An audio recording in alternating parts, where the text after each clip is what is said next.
Dans ce cas-là de l'optimisme, on parle qu'à la fin de l'année 2021, on reviendra à peu près à 6% du chômage, donc 2% en plus de ce qu'on avait, 2-3% en plus de ce qu'on avait normalement.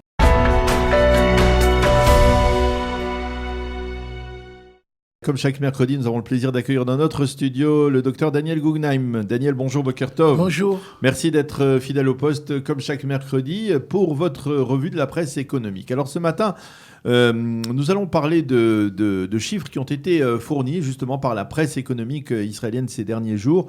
Les chiffres du dernier déconfinement, la sortie de crise et les prévisions du ministère des Finances pour l'année prochaine, on va dire. Oui. D'abord, en ce qui concerne, pour parler des prévisions, il faut parler de ce qui s'est passé depuis le dernier déconfinement. Bien entendu, cette semaine, pratiquement, on peut dire que l'économie israélienne est revenue à une économie qui marche sans pratiquement aucune mesure qui est contraignante.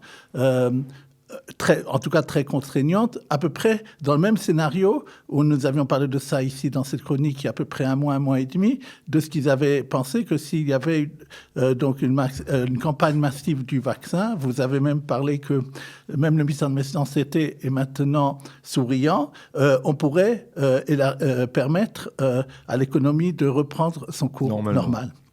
Alors, qu'est-ce qui s'est passé d'abord, point de vue du chômage? On considère que depuis le déconfinement, mais je ne parle pas seulement cette semaine, bien entendu, mais depuis qu'on a recommencé à ouvrir l'économie, à peu près 200 000 chômeurs de moins. Oui. Maintenant, en ce qui concerne... Alors, il faut savoir qu'il y a apparemment, des chômeurs rebelles, on va dire. Il y a des chômeurs qui veulent rester chômeurs. Oui. C'est-à-dire des gens qui reçoivent le khalat, les congés sans solde, qui reçoivent des allocations de la part du ministère et voilà, des allocations nationales, et qui préfèrent garder cet argent plutôt que d'aller travailler. Oui, il a été publié dans la presse pour montrer que ce point que vous dites existe. Je ne sais pas à quel point il existe. Ils ont fait, il y a quelques jours de ça, le Bitoire Lomi, c'est les assurances sociales, les impôts, une enquête approfondie et sur place dans les endroits où on fait les matzot. Et ils ont trouvé là-bas beaucoup de gens qui s'étaient inscrits comme chômeurs et qui touchaient encore le chômage et qui travaillent au noir. Ils ont trouvé ils ont trouvé aussi des problèmes que justement ceux qui dirigeaient ces endroits-là ne déclaraient pas non plus ce qu'ils payaient eux-mêmes au noir d'autres choses.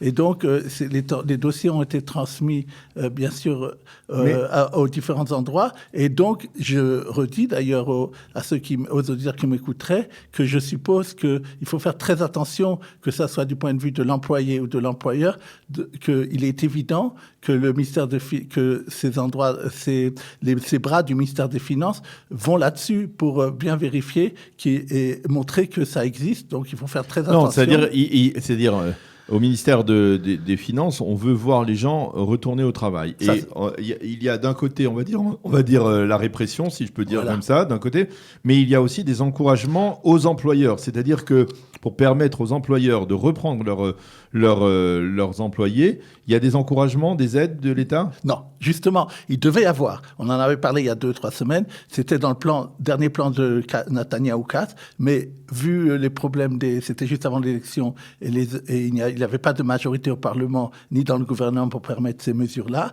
Et donc, il n'y aura pas ces aides, en tout cas avant les élections.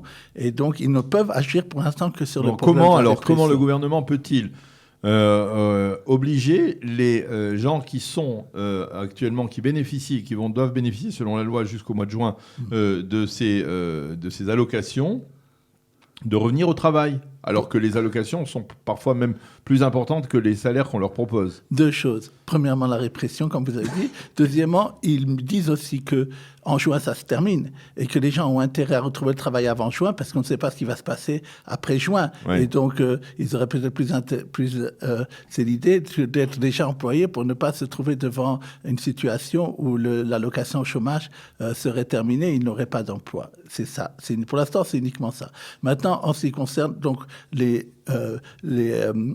Asakim, c'est-à-dire les entreprises qui ont repris, surtout dans le domaine de l'alimentation, restauration et autres, puisque c'était le secteur le plus touché. On peut dire un tiers. Un tiers ont repris. Par exemple, là où vous étiez, où cette dame du restaurant libanais que vous avez interrogée, elle a repris. Un tiers... Oui, mais elle, c'est pas une salariée, elle est Non, elle a repris, j'ai dit un tiers, je prends encore une fois. Les entreprises de restauration, les restaurants, les choses comme ça, ils sont divisés maintenant, malgré la permission de reprendre tout, en 3 parties. Un tiers ont repris. Un tiers attendent après Pessah, d'abord parce qu'ils n'ont pas assez de main-d'œuvre, peut-être comme vous dites, peut-être qu'ils se disent de toute façon à Pessah, on ne peut pas travailler parce qu'une partie des choses, c'est uniquement Kasher le Pessah, et nous, d'habitude, de toute façon, on n'ouvre pas pour Pessah.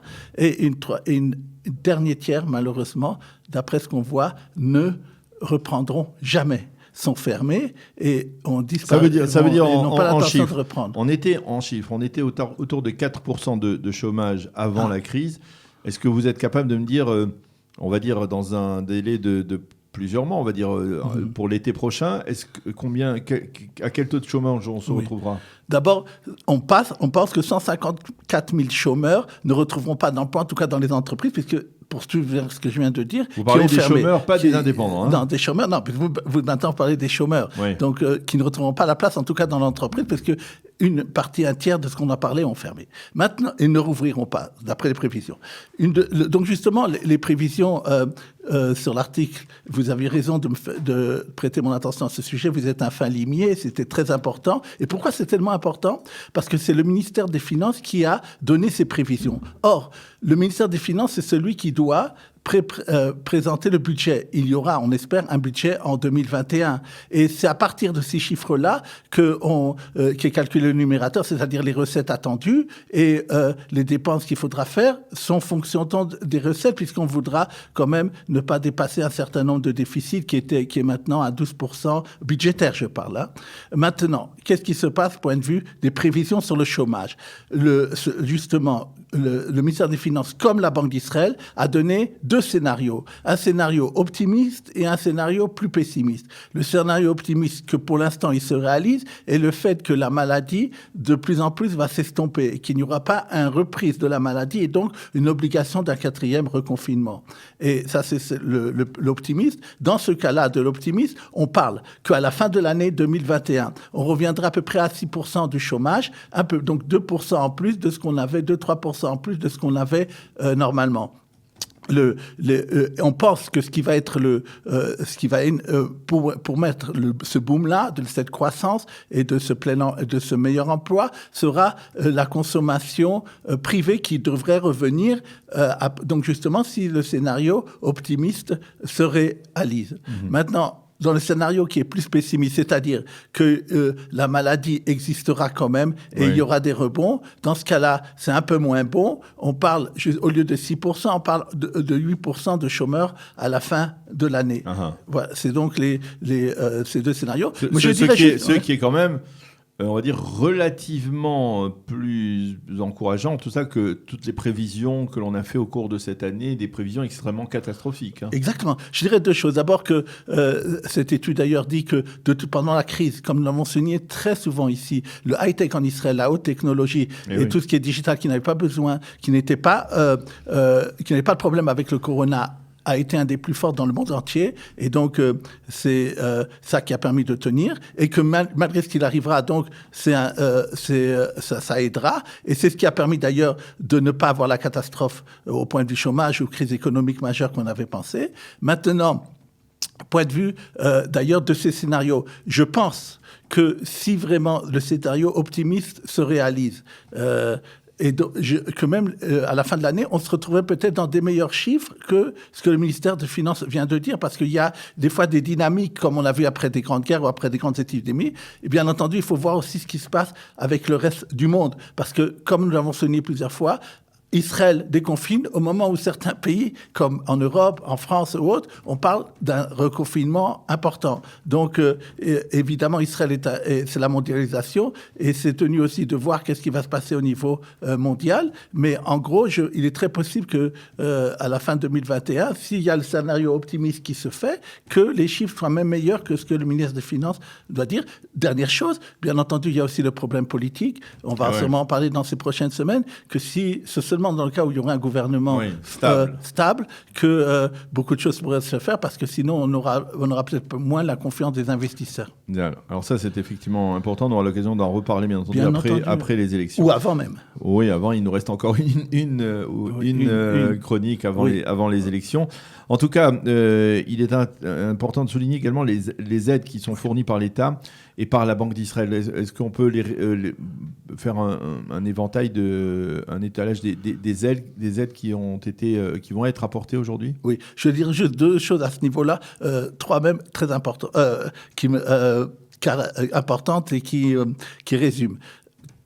Ils ont décidé au ministère des Finances que jusqu'à juin 2021, c'est continuer, point de vue de l'aide aux chômeurs, ce qu'on appelle le Chelat, justement, comme vous dites, c'est peut-être, malgré que ça peut être un frein à l'emploi, ils ont décidé de donner aux gens cette sécurité, de le laisser dans la loi. Et deuxièmement, ce qui est important, c'est que, comme justement, ils n'étaient pas sûrs d'avoir un gouvernement stable après, la Commission des finances, c'est celle qui décide là-dessus, Vadat Aksafim en hébreu, a décidé cette semaine que tous les aides aux indépendants et entreprises continuerait jusqu'à juin 2021. En ce qui concerne la Banque d'Israël, cette semaine, elle a fait un geste par rapport aux banques. Elle a dit, écoutez, normalement, par rapport à ce que vous avez dans votre banque, c'est-à-dire les dépôts et ce que vous avez en fonds propres, vous pouvez prêter tant et tant.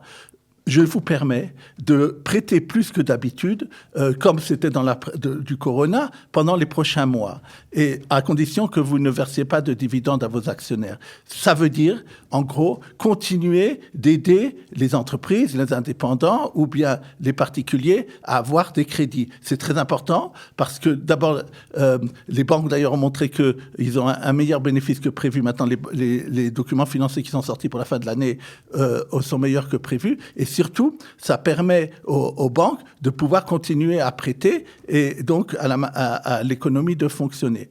Une dernière aide, et là je voudrais donner, je dirais qu'il y aura un petit problème, mais d'abord je dis l'aide, elle a été publiée il y a quelques jours dans la presse financière. Elle dit la chose suivante, ce qui s'appelle Sornout Asakim Tsanim, c'est-à-dire celle qui aide au ministère de l'économie, qui aide les petites entreprises à décider la chose suivante, de donner à une entreprise d'ailleurs, un indépendant, quel que soit son chiffre d'affaires et quelles que soient ses aides qu'il a reçues avant, de pouvoir avoir une aide jusqu'à 10 000 shekels, c'est-à-dire d'être remboursé de la moitié de 10 000 shekels pour tout ce qu'il ferait comme investissement concernant le digital ou l'informatique. C'est ou bien à cause du corona, parce qu'il ferait un mur, parce qu'il ferait quelque chose. C'est-à-dire, ce monsieur-là pourrait téléphoner à cet endroit-là, remplir un TOEFL, c'est-à-dire un formulaire, dire voilà, je veux faire ça et ça, est-ce que vous me donnez l'autorisation? Et même ça peut être 100 shekels ça, 100 shekels, etc., jusqu'à 10 000 shekels, et 50% lui serait remboursé, bien entendu. Ces 50% seraient comme du chiffre d'affaires qu'il aurait, il devrait le déclarer, etc. Pourquoi je dis un peu que je restreins un petit peu ça? Parce que je trouvais que c'était très important et très intéressant. J'ai donné ça à des gens, et ils ont téléphoné, on leur a dit pour l'instant que le budget pour ça n'existe plus, alors il y a une semaine qu'ils ont publié ça. Ça m'étonne. J'ai essayé moi-même de téléphoner à ces endroits-là et d'avoir même les renseignements par celui qui a publié cette information. Je ne les ai pas eu jusqu'à ce que je vous parle aujourd'hui, mais je pense quand même que ça serait important d'essayer et de voir qu'est-ce qui se passe, parce que c'est possible tout d'un coup qu'ils redonnent le budget. Alors, on va parler de quelque chose qui nous concerne tous, c'est-à-dire ce sont les amendes que nous écopons de la part de la police ou des services municipaux lorsque l'on se gare mal, ou lorsque l'on fait des infractions au code de la route.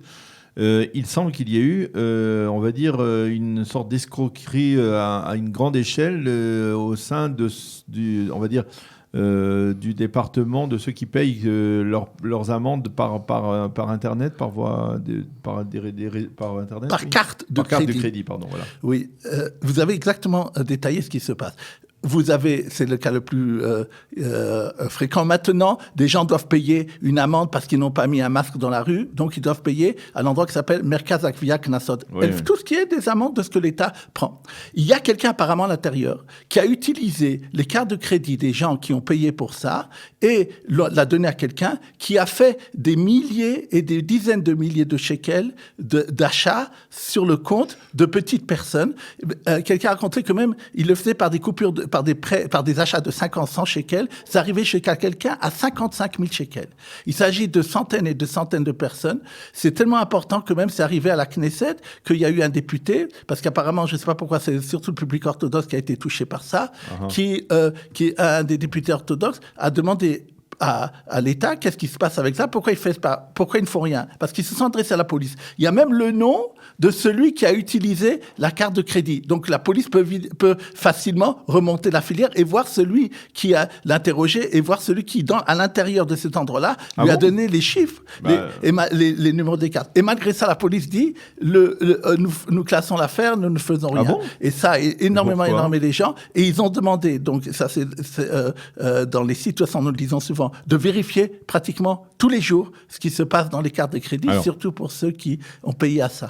Alors, il nous reste une minute vraiment à peine pour nous dire un mot sur la décision de la commission de l'économie de la Knesset qui a décidé d'entériner une obligation de l'installation dans les voitures de systèmes qui éviteraient l'oubli des bébés, des enfants sur leur siège, le siège auto. Oui, on en parle souvent en été, c'est une tragédie. Il y en a eu des dizaines d'enfants qui sont morts dans les dernières années. Et donc, ça a été maintenant mis comme obligation à partir de l'été. Je pense même que les voitures qui sont faites maintenant ou importées ont déjà cette obligation. Il s'agit, ils ont adopté ce qu'on appelle le système italien. Pour ça, ça coûtera à peu près 200 shekels. J'ai même vu que Yad Sarah, je ne sais pas si il est d'après la nouvelle loi, distribue gratuitement, c'est-à-dire on peut emprunter à Yad Sarah un système pour ça qu'on met sur l'enfant ou sur l'endroit et comme ça que quand on sort de la voiture ça fait pipe ou ça fait comme ça nous rappelle de ne pas oublier l'enfant. C'est quelque chose d'important et c'est à partir de 2022 ceux qui l'auront pas fait auront une amende de 400 shekels, donc on donne plusieurs mois aux gens de le faire et pour l'instant c'est quelque chose qui restera moins de 2 ans. Et une dernière chose dans ce même sens, on a parlé dans le même état d'esprit, je ne sais pas si ça va se faire, de limiter la vitesse de kilométrage en ville à 30 km, en tout cas une commission qui l'a donnée à l'heure, 30 km à l'heure. En tout cas, c'est une commission qui l'a annoncé hier. On verra ce que ça va donner, nous en parlerons. Eh bien voilà, merci beaucoup, Dr Daniel Guggenheim.